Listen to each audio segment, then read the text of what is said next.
Halo, ketemu lagi di seri Biokalkulus. Jadi untuk kali ini kita akan membahas tentang barisan ya.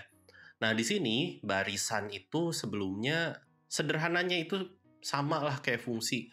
Cuma sekarang domainnya ini jadi bilangan cacah atau bilangan asli. Makanya biasanya kita sebutnya ini suku keberapa gitu ya.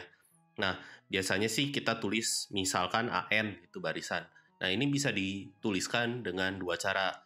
Yang cara pertama itu secara eksplisit gitu ya. Secara eksplisit tuh jadi kayak fungsi aja kayak biasa. Contoh kayak 3 plus 2N.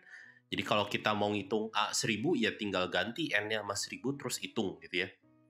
Atau dengan rekursif. Nah, misalkan AN sama dengan 3AN-1 kayak gitu. Nah, jeleknya rekursif ini kita nggak bisa langsung masukin langsung dapat. Kalau kita masukin N-nya 1000, kita tahu suku ke 1000 itu 3 kali suku ke 999. Tapi suku ke 999 itu berapa? Nah, itu yang jadi masalah untuk rekursif. Nah, di sini kita akan melihat contoh kasusnya dari suatu barisan yang didefinisikan secara rekursif, dan kita coba juga ingin melihat limit dari barisan tersebut, gitu ya. Limit itu sendiri biasanya ditanyanya kalau barisan untuk N yang menuju tak hingga, seperti itu ya. Dalam kasus ini, pada soal kita punya variabelnya T. T ini dinyatakan untuk waktu ya, ini waktu. Dan waktunya nanti kita ingin lihat juga saat waktunya cukup panjang atau T-nya menuju tak hingga. Nah, di sini ceritanya tentang kultur bakteri ya, ini ceritanya. Ada bakteri, ada 2 strain gitu ya ceritanya. Dan ini pertumbuhannya itu untuk bakteri pertama itu dinyatakan sebagai AT plus 1 sama dengan RA kali AT. Dan untuk yang bakteri kedua, ini BT plus 1 sama dengan RB kali BT. RA dan RB ini adalah konstanta positif ya masing-masing. Nah, terus kita nyatakan frekuensi. Frekuensi itu adalah perbandingan gitu ya. Perbandingan antara di sini frekuensi strain pertama itu artinya adalah perbandingan bakteri A, banyaknya bakteri A dibagi banyak bakteri totalnya. Nah, kita ingin melihat persamaan rekursifnya apa sih gitu ya. Jadi PT dalam PT min 1 gitu misalkan, atau PT plus 1 dalam PT. Lalu di sini kita juga diminta untuk menyederhanakan RA dibagi RB itu sebagai alfa gitu ya. Nah, itu bakal jadi apa sih bentuknya? Nah, sekarang kita coba lihat perlahan-lahan. Jadi yang kita tahu PT plus 1 itu apa sih?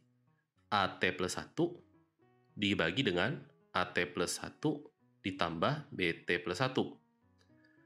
Nah, ini kita coba terapkan AT plus 1 berarti RA dikali AT. Lalu ini dibagi RA dikali AT ditambah RB dikali BT. Namun di sini belum terlalu terlihat, jadi kita harus melakukan beberapa manipulasi. Nah, salah satunya kita akan coba bagi dengan 1 per AT plus BT per 1 per AT plus BT. Maksudnya untuk apa? Maksudnya kita ingin membuat di bagian pembilang itu muncul ini nih, AT dibagi AT plus BT. Nah, itu kan PT ya. Jadi targetnya ingin memunculkan itu. Dan ini RA yang ini, kita juga punya AT dibagi AT plus BT. Ditambah RB dikali BT dibagi AT plus BT. Nah, seperti itu. Lalu ini kita bisa tuliskan sebagai PT, gitu ya. Ini juga kita bisa tuliskan sebagai PT. Namun yang ini apa nih? Yang BT dibagi AT plus BT. Kita bisa manipulasi lagi ya. Jadi ini adalah AT plus BT dikurangi AT. Nah, gitu. Jadi ini AT plus BT. Ini seperti seakan-akan kita tambahkan AT lalu kita kurangkan AT. Yang terjadi apa? Ini saya tulis di sini ya. RA dikali PT dibagi RA dikali PT ditambah RB. Nah, di sini kita lihat AT plus BT dibagi AT plus BT. Berarti ini 1 gitu ya. Dikurangi AT dibagi AT plus BT. Itu adalah PT. Jadi ini 1 min PT, begitu. Dan ini kita bisa sederhanakan seperti apa? Kita bisa bagi ini kedua ruas pada pembilang dan penyebut ini dengan RB ya. Jadi kita kalikan pembilang dan penyebut dengan 1/RB. Akibatnya RA bagi RB itu jadi alfa gitu ya. Jadi ini alfa PT dibagi dengan alfa PT ditambah RB bagi RB jadi 1 ya. 1 kurang PT. Begitu. Jadi kita sudah peroleh persamaan rekursifnya. Nah, sekarang setelah kita sudah punya ini persamaan rekursifnya, kita ingin menghitung limitnya. Namun di sini sudah diberitahu terlebih dahulu bahwa limitnya ada. Jadi, kita bisa memisalkan. Di sini, misalkan kita punya limit T menuju T hingga dari PT, ini adalah P besar, misalkan seperti itu. Nah, karena ini sama-sama menuju T hingga, jadi ini akan sama saja dengan limit T menuju T hingga dari suku selanjutnya. Ya, toh kan sama-sama menuju T hingga juga. Jadi limitnya akan sama. Nah, jika kita ambil limit di kedua ruas, ini pada ruas kiri kita akan punya limitnya. Jadi ini limit T menuju T hingga dari PT plus 1 sama dengan, ini dengan teorema-teorema limit, teorema-teorema dasar, kita akan punya, ini bisa kita keluarkan karena konstanta ya. Alfa dikali limit dari PT dibagi, ini alfa dikali limit dari PT, ditambah limit dari 1 ya 1, ditambah limit, maksud saya dikurang gitu ya, dikurang limit dari PT gitu. Ini limit T menuju T hingga dari PT.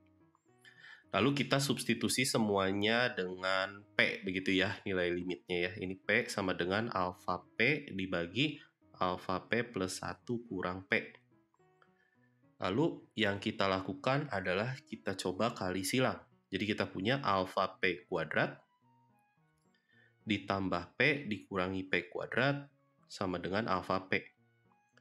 Jadi ini bisa kita sederhanakan menjadi alfa min 1 P kuadrat, lalu kita punya dikurangi alfa min 1 P sama dengan 0. Jadi kita bisa faktorkan di sini.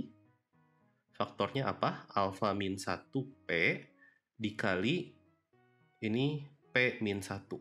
Itu ya, sama dengan 0. Jadi kesimpulannya apa? Kita punya P-nya 0 atau P-nya 1. Namun kita tahu sendiri bahwa limit dari suatu barisan atau suatu fungsi itu harus tunggal. Nah, jadi yang mana nih? Yang 0 apa yang 1? Nah, ini tentunya bergantung dari alfanya. Ingat lagi bahwa alfa itu adalah RA per RB. RA dan RB di sini ini menyatakan banyaknya pertumbuhannya ya. Jadi pengali pertumbuhannya. Jika kita lihat di rekursif yang AT plus 1, kita tahu AT plus 1 sama dengan RA dikali AT gitu ya. Nah, RA ini adalah pengali pertumbuhannya ya. Jadi contohnya kalau RA-nya 3 gitu ya.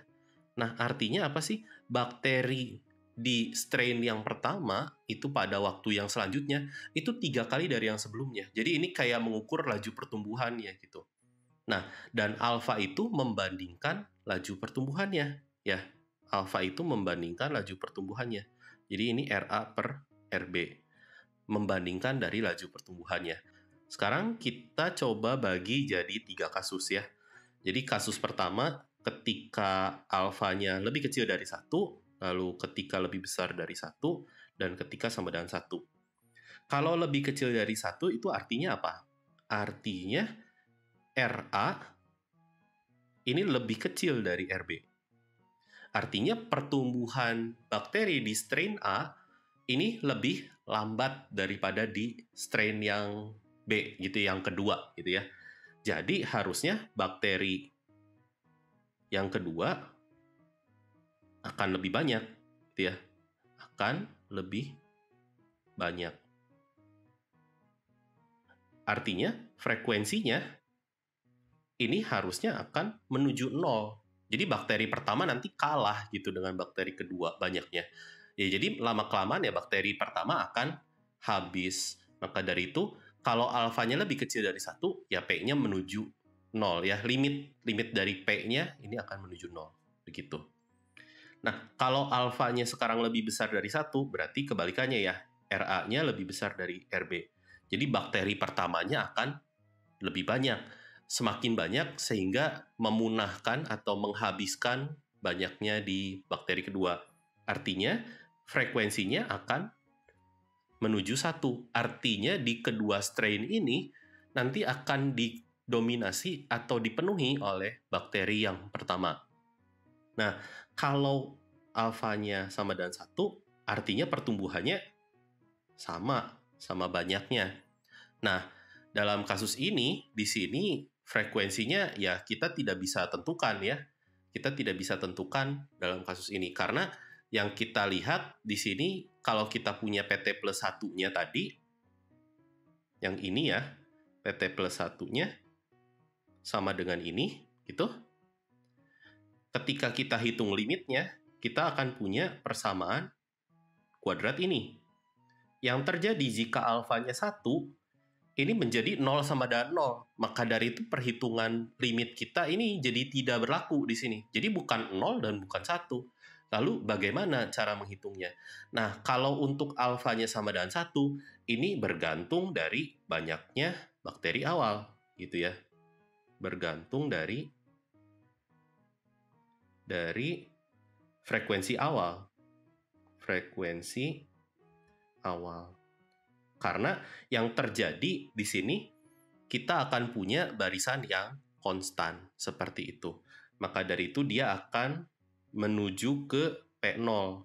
P0 itu adalah frekuensi bakteri yang awal, yaitu A0 dibagi A0 tambah B0. Seperti itu. Oke, sekian. Sampai jumpa lagi di video-video selanjutnya. Bye-bye.